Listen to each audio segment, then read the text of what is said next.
예, 부산 남구 을의 더불어민주당 박재호입니다. 특허청장님, 네. 보고는 받으셨죠? 한국발명진흥회에서 수행한 기술가치평가서에 네, 대해서 알겠습니다. 보고받은 바 있죠? 네.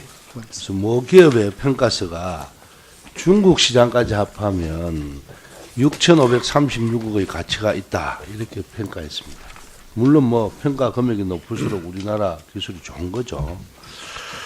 그런데 한국발명진흥회가 수행한 모든 기술가치평가 총 647건 가운데 가장 높은 금액이고요. 두 번째는 이제 1,000억대인 걸로 알고 있는데, 이 보고서를 발명진흥원에서 보고서를 작성해주고 2,500만 원을 받습니다. 근데 그거는 국고보조감이 들어가지 않았죠. 네, 그렇습니다. 그렇죠. 네. 그러면 이 평가 보고서들도 어쨌든 특허 측에서 감독을 하죠. 안 합니까? 지금까지는 안 해왔습니다. 안 해왔어요. 안 해왔기 잘했습니까? 아닙니다. 네. 사실 저희가 이 평가에 대한 품질 관리를 하기가 지난해부터 시작을 해서 아직 그렇죠. 영향이 못 미쳤던 것 같습니다. 그래서 기술 가치 평가라는 거는 뭐 여러 가지 주관적인 요소가 들어갈 수는 있어요. 그렇지만 일반인들이 평가서를 읽을 때 납득은 돼야 될 거 아닙니까? 그죠? 그렇습니다. 자, 우리 그 화면 한번 봐보시죠. 이거 보면 이 평가서 자체가 얼마나 주관적이고 뭐 어떻게 된다 이런 게 충분히 일반 사람들이 봤을 때 이거는 말이 안 된다, 미흡하다, 이렇게 나와 있죠. 네, 그죠? 그래서 매출액 추정 가다라고 평가하고 같은 내용을 완전히 다르게 평가합니다.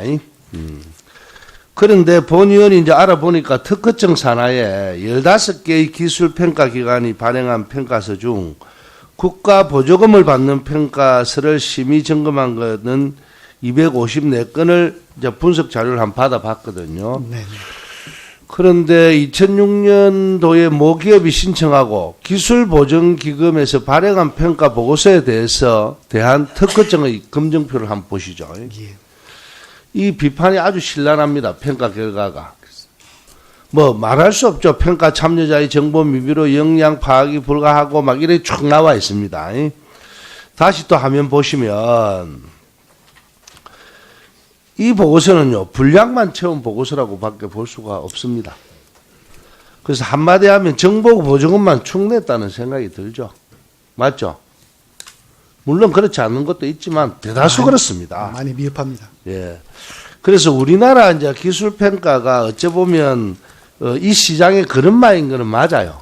하지만 좀 객관적으로 이 자율에 맡기면 잘한 데는 더 돈을 많이 내고 자기들이 처음에는 실적 위주로 하겠지만 나중에는 알차집니다. 그래서 특허청에서 이 제도를 조금 더 청장님께서 한번 더 보완해 주시면 좀 좋아질 것 같은데, 청장님께서 발명진흥원에 500억대 국고 보조금을 지급하고 있는데요. 전반적으로 이 문제에 대해서도 한번 검증해 보시고, 또 기술 가치 평가 사업에 대해서도 감시 감독도 좀 잘해 보시고, 또 이 시장을 어떻게 하는 것이 가장 좋은지 사람이 판단하고 전문적인 시스템으로 충분히 신뢰가 확보할 수 있는 시장이 되고 앞으로 이게 미래 시장이 될 건데, 이게 대해서 좀 더 신경을 써주십사 하는 이야기를 우선 드리겠습니다. 알겠습니까? 예, 의원님 지적하신 것처럼 이 IP가 창출 보고도 중요합니다만 어떻게 활용이 될 때는 이 가치 평가가 매우 중요한 일이 되겠습니다. 아직 미흡하고 부족한 면이 많습니다. 좀 더 많이 신경 써서 의원님 걱정하시는 것이 좀 더 그래서 그 개선됐을 개선 것 방안을 국감 마치면 저희 방에 좀 설명해 주십시오. 네, 그러도록 하겠습니다. 차관님, 중기부 차관님. 예. 상생결제제도 보급 확산을 좀 위해서 적극 좀 나서야 안 되겠습니까? 예, 그렇습니다. 뭐 아까 홍일학 의원님도 지적했는데 조세특례제한법에 명시된 상생결제제도에 알고 있죠? 예, 알고 있습니다. 이 제도는 1차 협력사에 지급한 현금성 결제를 2차 협력사 금융기관에 낮은 수수료를 지불하고 이를 현금화할 수 있도록 돕는 결제 방식을 말합니다. 예. 그럼 특히 더 2차 협력사 이하는 결제일이 이래 현금 지급을 보장받을 수 있는 장점이 있어도 부도도 적게 나고 하겠죠. 그래서 이 제도가 확산이 너무 저조해요. 수많은 2차 협력사들이 어음 결제로 인한 자금의 어려움도 겪고 있고, 또 이 현장에 건설 현장에 가보십시오. 1차는 돈을 줬는데 2차는 돈을 못 받으니까 데모합니다. 그럼 준 사람들도 이 답이 없고, 그래서 매일 현장에서는 싸움을 해요. 이 제도가 정착되면 그 1차에서 받은 금액이 어느 정도 수익이 나고 이런 게 다 나오겠죠. 그죠?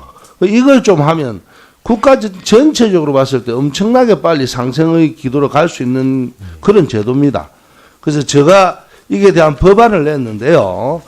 이 법안도 한번 같이 검토해 보시고 더 좋은 방안이 있으면 좀 의논해 주시고, 그리고 우리 중소기업 특히 맨 밑에 있는 상공인들까지도 이런 시스템이 도입된다면 상당히 국가적으로 상생의 길이 열릴 수 있으니까 그래 좀 해 주십시오. 예, 알겠습니다. 그리고 저도 인사비리 한 말씀만 드리고, 적폐라는 것이 말입니다.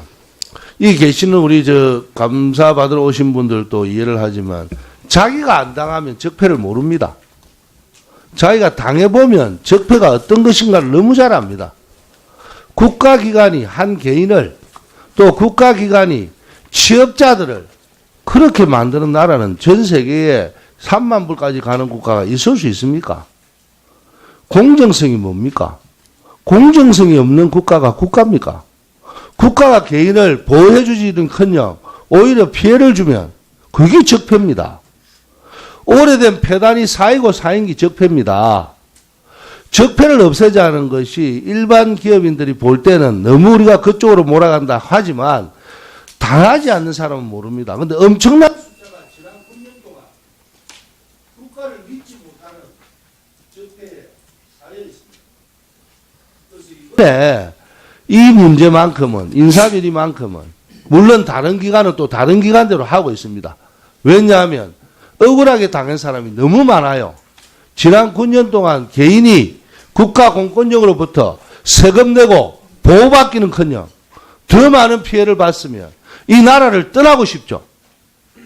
피해 안 받은 사람들이 볼 때는 어떨지 모르지만 그 피해를 취업비리까지 포함하면 한 2천만 명이 9년 동안 피해를 봤다고 생각합니다.